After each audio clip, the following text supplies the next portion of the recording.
Just weeks before Hurricane Ian, Governor Ron Desantis had made a big political show out of shipping immigrants to Kamala Harris's house and to Martha's Vineyard.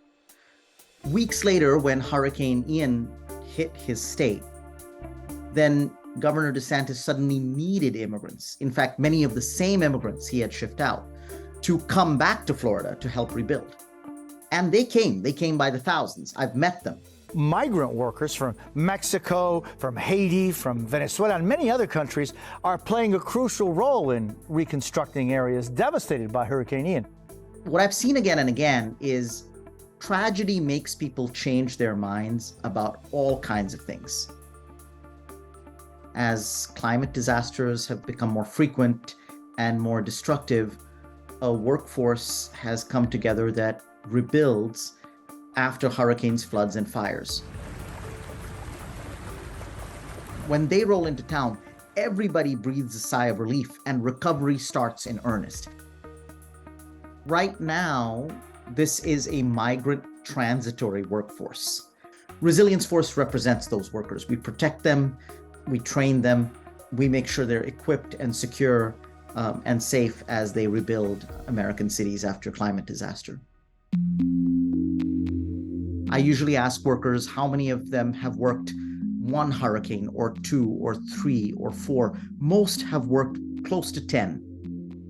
But they're performing this work in appalling conditions. Most of these workers live in their cars as they do the work in Home Depot parking lots. Contractors pay them terribly, if they're paid at all. They lack even the most basic protections. They often fall off roofs and break their limbs. Their lungs turn black from toxic mold. And particularly the ones who are undocumented face retaliation from contractors who threaten to deport them if they come forward and blow the whistle. So we're talking about a close to $1 trillion industry with no standards at all, and an industry that is staffed at the center of it by a very vulnerable group of workers. After Hurricane Laura hit Louisiana, we found a group of workers, about 500 of them, who weren't paid on a job site. A month had gone by, people had been working, the labor broker had promised checks and had never paid. So we went to the top company, Signal Restoration, and we got them to resolve the wage issue.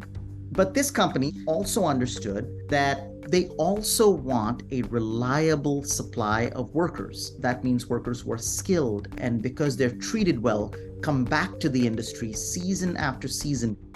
And that's also what it takes to remain a profitable company. If you don't have a workforce, then you can get all the contracts in the world, but you can't fulfill them. And so this company is one of a few that's starting to partner with us. We hope that there will be many others. In 2018, Hurricane Michael landed in the Florida Panhandle. The result was catastrophic. Homes and schools were flattened. And the workers who arrived were largely people who, because of the politics of that particular place in America, were unwelcome. The Florida Panhandle is where candidate Trump had given a speech and asked the crowd, "What do you do with immigrants?" But how do you stop these people? And someone said, "Shoot them." And he said, "Only in the Panhandle." And now suddenly the residents needed those immigrants. That's the kind of opening we take. On Sundays, as an act of service, we went and looked for uninsured people who needed help. So workers would rebuild homes. And after that, we'd get homeowners and workers together to sit down and have dinner. And people would talk and get to know each other.